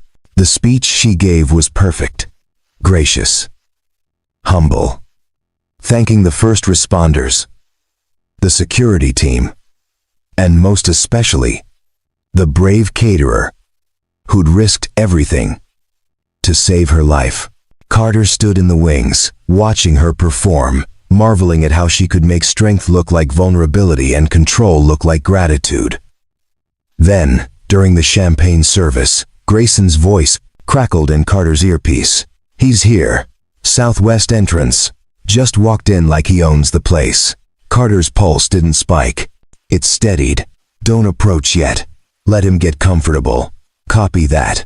Bennett Steele moved through the crowd like a shark through water, smiling, shaking hands, accepting congratulations on his bail as if it proved innocence instead of wealth. He wore a white dinner jacket that probably cost more than most people's cars and carried himself with the confidence of someone who believed he'd already won. Carter watched him from across the room, calculating. Bennett spotted Vanessa, and his trajectory shifted. He moved toward her deliberately, parting the crowd with presence alone. Carter intercepted him halfway. "Rhodes," Bennett said, not bothering to hide his disdain. "Still playing bodyguard. Still keeping her alive, which is more than you can say about your hired help." Bennett's smile tightened. "I have no idea what you're referring to. I've been fully cooperative with authorities. All charges are being dropped due to insufficient evidence."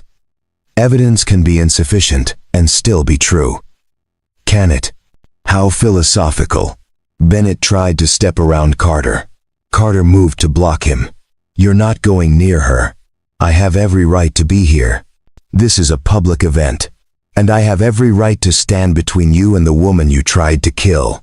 Bennett lowered his voice. "You think you've won because you survived one ambush? Because you killed 3 expendable contractors? I have resources you can't imagine. I have connections that go deeper than you can dig. This doesn't end until I say it does." "You're right about one thing," Carter said. "It doesn't end until one of us says it does. I'm saying it now." He raised his voice, projecting across the ballroom. "Everyone needs to hear something." The crowd turned, conversations dying. "This man, Bennett Steele, orchestrated the assassination attempt at this very venue 2 months ago. He hired the contractors. He paid for the weapons. And when that failed, he tried again."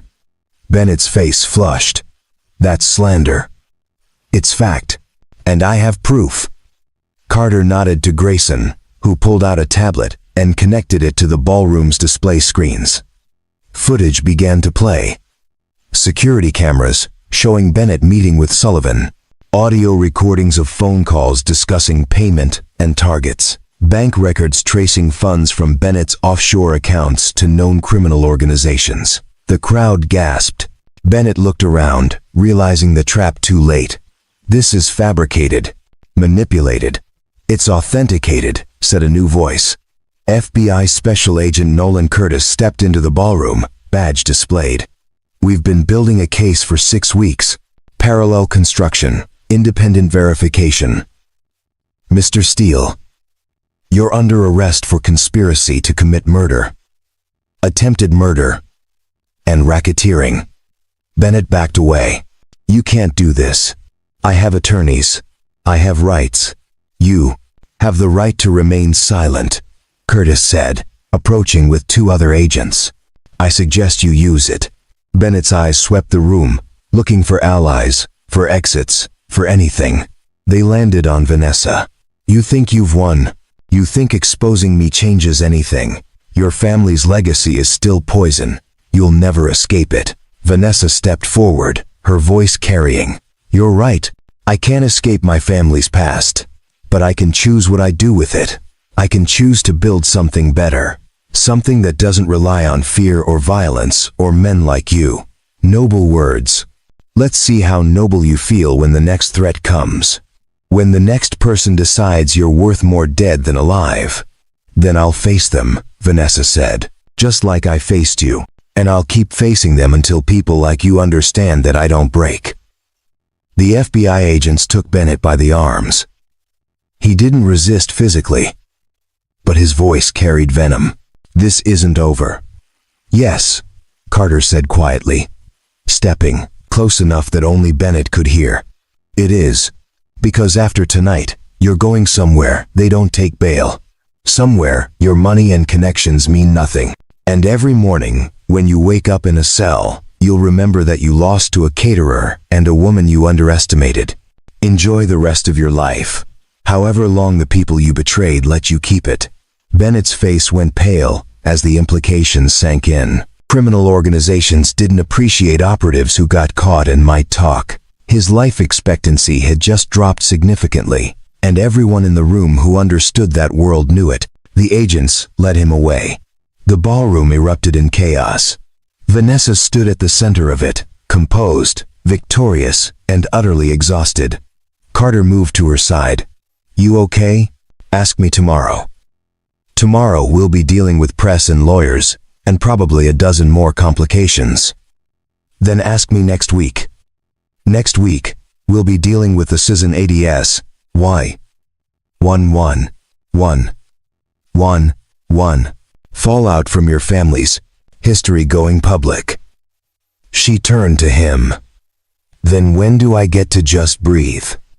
Tonight, he said. After this is done. After everyone leaves. Tonight, you breathe. She smiled, tired but genuine. I'll hold you to that. The FBI spent 2 hours taking statements. The press spent another hour shouting questions. The guests slowly filtered out, some shocked, some thrilled to have witnessed drama, some already calculating how to use the information to their advantage. By midnight, the ballroom was empty except for staff cleaning up and Grayson coordinating final security sweeps. Carter found Vanessa sitting alone in the green room, shoes off, head back against the wall. Ready to go home? He asked. Which home? The estate still being repaired from the break-in. The apartment's compromised. The cabin's a crime scene. I was thinking somewhere new. Somewhere that's actually ours, not borrowed or temporary or strategic. She opened her eyes. Ours? You, me, and Summer. A real home, not an estate or a safe house. Just a place where we can be normal people doing normal things. We're not normal people, Carter.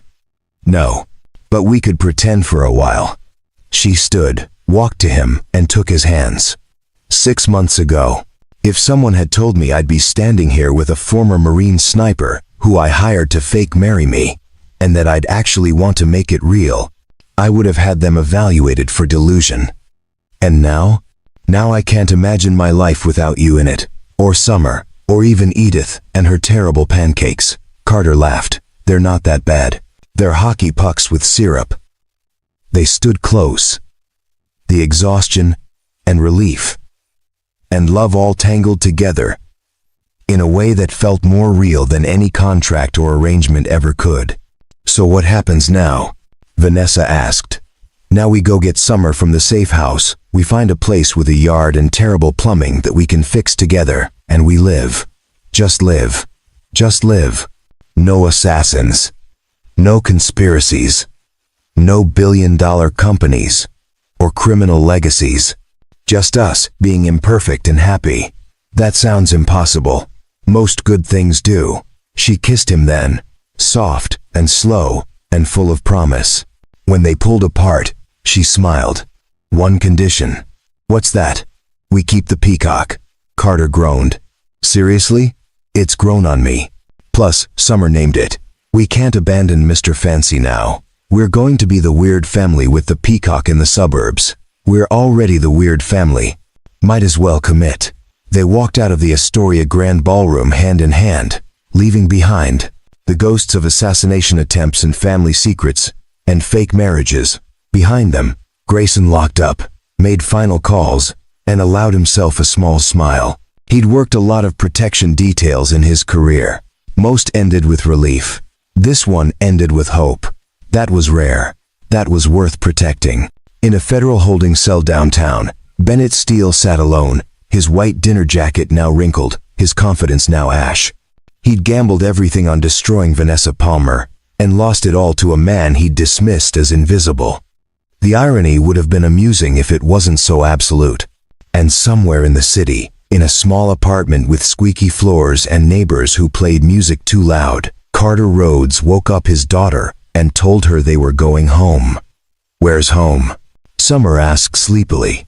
"Wherever we are," Carter said. "Together." Summer smiled, grabbed her backpack with her harmonica inside, and followed her father into the night. Into a future that was uncertain, but theirs. Into a life where the only thing that mattered was that they chose it. The story that began with bullets and champagne ended with keys to a townhouse and a peacock named Mr. Fancy. Not perfect, not polished, but real. And that was enough.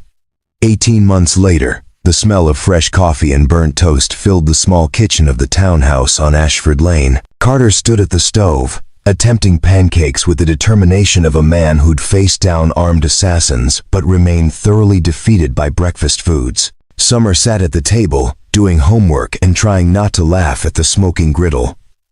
"Dad, I think they're ready. They're not golden yet. They're charcoal." Carter flipped one, revealed a pancake that looked like it had survived a house fire, and sighed. "I'll order bagels." Vanessa entered wearing yoga pants and one of Carter's old Marine Corps shirts, her hair pulled into a messy bun, no makeup, looking nothing like the polished CEO who still ran Arcadia Industries but now did it with boundaries, with balance, with a life outside the boardroom. "Still can't make pancakes?" she asked, kissing his cheek. "Still defending my honor by pretending these are edible?" "Always." Summer closed her textbook. "Mom makes better pancakes anyway." The word hung in the air like music. Mom. Vanessa had been mom for 6 months now, ever since the quiet ceremony at the courthouse where they'd made their arrangement legal and real. No press, no gala, just them, Summer, Grayson, Edith, Scylla, and a judge who'd married 10,000 couples and said theirs was the first one she actually believed in. "How are you feeling?" Carter asked, his hand moving instinctively to Vanessa's still flat stomach. "Nauseous, tired, absurdly happy. All normal then, completely abnormal. And I love it." They'd found out 3 weeks ago. A daughter, the doctor said. Due in 6 months. Summer had cried with joy, immediately started planning nursery colors, and announced she was going to teach her little sister everything important, which apparently included harmonica and how to spot a liar from across a room. After breakfast, which ended up being bagels as predicted, Carter drove Summer to school, then headed to his new location. Not a townhouse, not an estate. A small storefront on Hemlock Street, tucked between a bookshop and a coffee roaster, with a hand-painted sign above the door that read, "Rhodes Security Consulting, Threat Assessment, and Personal Protection." It wasn't flashy. The office had 3 desks, a wall of monitors, and a coffee maker that worked too well, but it was his, built on the reputation he'd earned saving Vanessa and the skills he'd honed over 2 decades. Now he taught executives how to spot danger, trained security teams on real-world response, and consulted for corporations that wanted protection without the corporate security theater. His partner sat at the middle desk, reviewing case files. Grayson had retired from Vanessa's personal detail after the Bennett situation resolved and joined Carter 6 months ago. Turns out, a former FBI agent and a former Marine sniper made an effective team. "Morning," Grayson said without looking up. "We have a new client inquiry. Tech startup CEO, getting threats on social media. Wants to know if they're credible." "Are they?" "Hard to say. Some are standard internet trolling. A few have specific details that concern me. Home address, family member names." Carter sat down, pulled up the file. "Schedule a consultation. I'll assess personally." This was the work now. Not stopping bullets, though he could when necessary, preventing the situations where bullets became necessary in the first place, teaching people how to see the world the way he did, where threats announced themselves in subtle patterns if you knew how to look. The door chimed. A woman entered, mid-40 seconds. Nervous energy. Expensive clothes that tried to hide fear but failed. "I'm looking for Carter Rhodes." "That's me. How can I help you?" She sat down carefully, like she might break. "My name is Kiana Ford. I'm a district attorney. I've been prosecuting organized crime cases for 15 years. Last week, I got a letter with pictures of my son at his soccer practice. No words, just pictures. And a bullet." Carter's expression didn't change, but his focus sharpened. "Did you report it to police?" "Of course. They're investigating. But I need more than investigation. I need protection. I need someone who understands what it means when criminals want to send a message." "I do. I know. That's why I'm here." They spent an hour going over her situation. Carter mapped her daily routine, identified vulnerabilities, and outlined a security protocol that would keep her and her family safe without making them prisoners. By the time she left, some of the fear had lifted from her shoulders. Not all of it. Fear was useful, but now it was manageable. "You're good at this," Grayson observed, after she'd gone. "At what?" "Making people feel like they're not alone." Carter shrugged. "That's all anyone needs sometimes. To know someone's watching their back." At noon, he drove across town to have lunch with Vanessa. She'd moved Arcadia's headquarters to a smaller, more efficient building after the publicity from the Bennett trial subsided. No more 62nd floor isolation. Now her office had windows that opened and a door that people knocked on instead of scheduling appointments through 3 assistants. They ate sandwiches in the rooftop garden she'd had installed, surrounded by vegetables and herbs that interns maintained as part of a community agriculture program. "How's the Ford case?" Vanessa asked. She always asked, not because she needed to know the details, but because she understood that Carter needed to talk about the work, to process the weight of other people's fear. "Solid threat. We'll get her protected." "Good." She bit into her sandwich, then made a face. "I can't eat turkey anymore. The smell makes me want to die." "That's new. Everything is new. Yesterday I cried because a commercial showed a dog getting adopted. A commercial, Carter, with actors and a script." He smiled. "You're growing a human. You're allowed to cry at commercials. I run a multi-billion-dollar company. I've fired executives and negotiated hostile takeovers. I shouldn't cry at dog commercials. You're doing both. That's the point." She leaned against him, and they sat in comfortable silence, watching the city move below them. A different view than the one from her old office. Closer to the ground, more connected. "Do you ever miss it?" she asked quietly. "Miss what?" "The action. The adrenaline. The life or death stakes." Carter thought about it honestly. "Sometimes, when I'm doing paperwork, or sitting in traffic. Then I come home, and Summer shows me a drawing she made. Or you tell me about your day. Or I feel the baby kick. And I remember that this is the mission now. This is what I'm protecting. Not just you, not just them. This life we built from something that started as a contract. Best contract I ever signed. You didn't sign it. You handcuffed it to Grayson's wrist." She laughed. Details. That evening, they picked up Summer from her after-school art program. Her blood disorder was in remission, had been for 14 months, ever since the experimental treatment Vanessa's connections and money had made possible. The doctors were cautiously optimistic. Summer was boldly confident. She'd beaten it once and would beat it again if she had to, because she had things to do and a little sister to meet. At home, Summer spread her art project across the kitchen table. A painting of their family. 4 figures. Carter tall and protective, Vanessa strong and smiling. Summer in the middle holding a harmonica. And a tiny baby wrapped in yellow. Behind them, a house.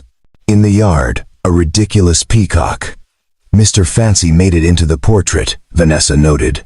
"He's family," Summer said seriously. Weird family, but family. Speaking of family, Carter said, Aunt Scylla called. She's coming for dinner next week. Summer brightened. Is she going to tell more stories about great-grandpa Theodore? Probably, and probably ones we shouldn't repeat. After Summer went to bed, Carter found Vanessa in the nursery they were slowly putting together. She stood in the center of the empty room, one hand on her stomach, looking at paint swatches like they held the secrets of the universe. What if I'm terrible at this? She asked quietly. At picking paint colors. At being a mother to a baby. Summer was 10 when I came into her life. She could talk, express needs, tell me when I was screwing up. A baby, they just cry and hope you figure it out. Carter came up behind her, wrapping his arms around her waist. You'll be amazing. You already are. How do you know?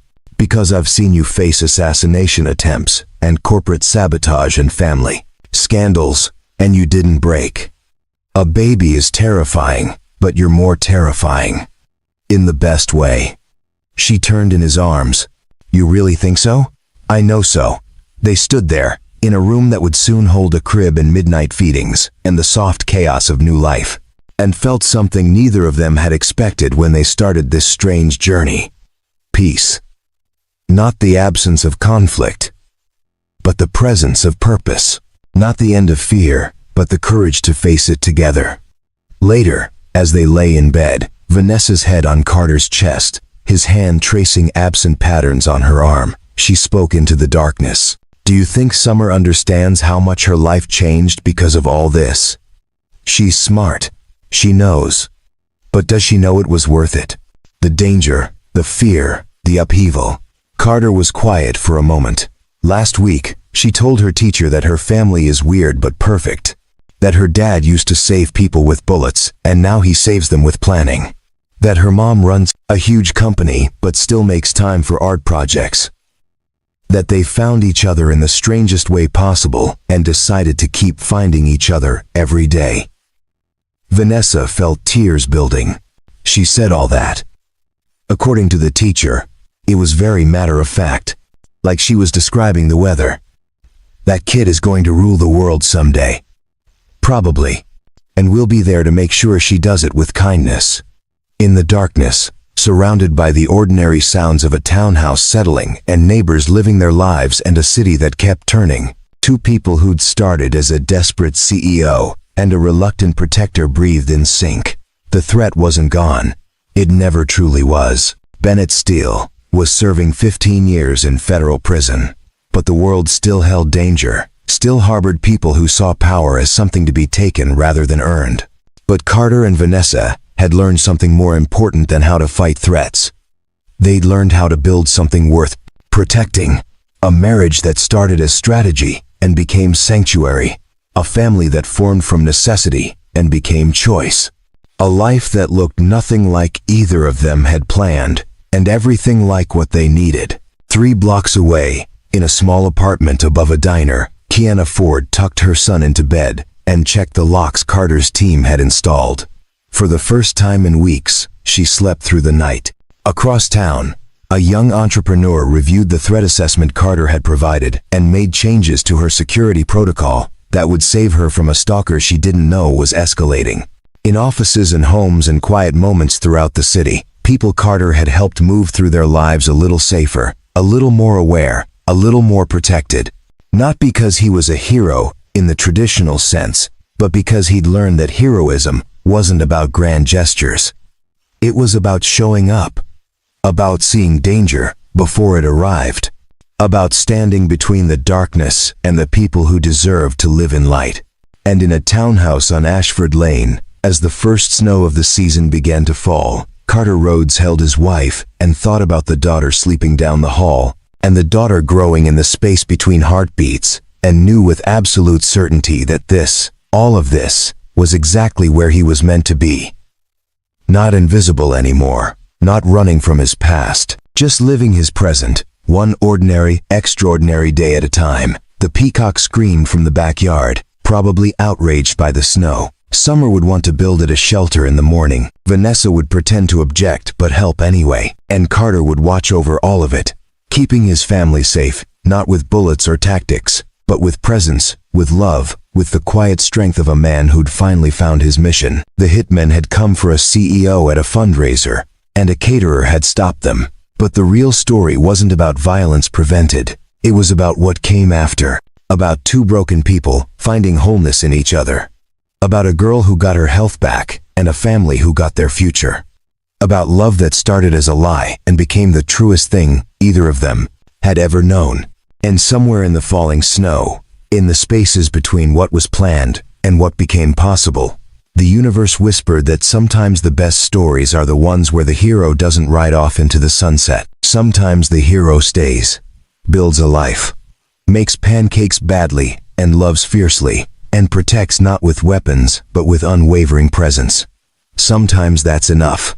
Sometimes that's everything. 5 years later, the backyard of the house on Ashford Lane had transformed into controlled chaos. Balloons in shades of purple and silver bobbed against a cloudless sky. A banner stretched between two oak trees read, "Happy 15th birthday, Summer," in letters that sparkled when the sun hit them right. Carter stood at the grill, flipping burgers with the confidence of a man who'd finally mastered at least one form of cooking. Beside him, Grayson nursed a beer and provided commentary that was either helpful or sarcastic, depending on interpretation. "You're burning the Bagos commentary. Edges," Grayson observed. "That's called caramelization. That's called carbonization. Nobody asked you." Across the lawn, Vanessa sat at a picnic table with Scylla, who at 94 still attended every family gathering with the energy of someone half her age and twice as opinionated. Between them, 4-year-old Lily Rhodes was explaining, with intense seriousness, why peacocks should be allowed to vote. "Mr. Fancy is very smart," Lily insisted. "He knows when it's going to rain."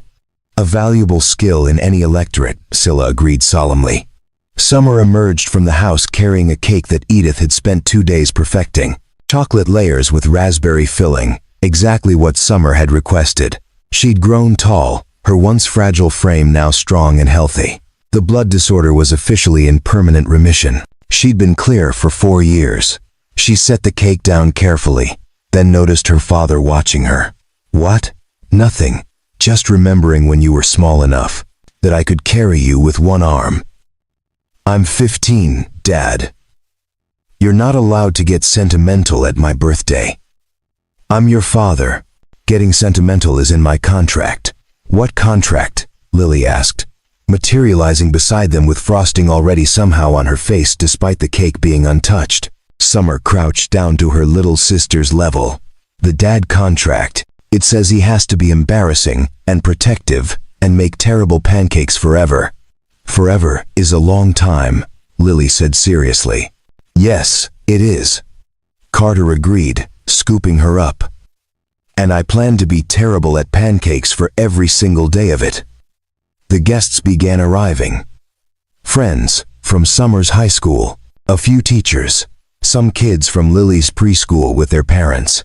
Kiana Ford came with her son, now a teenager himself, both of them thriving under the protection protocols that had become second nature. Other clients, Carter and Grayson, had helped over the years, people who'd become friends, who'd found safety, and then found community.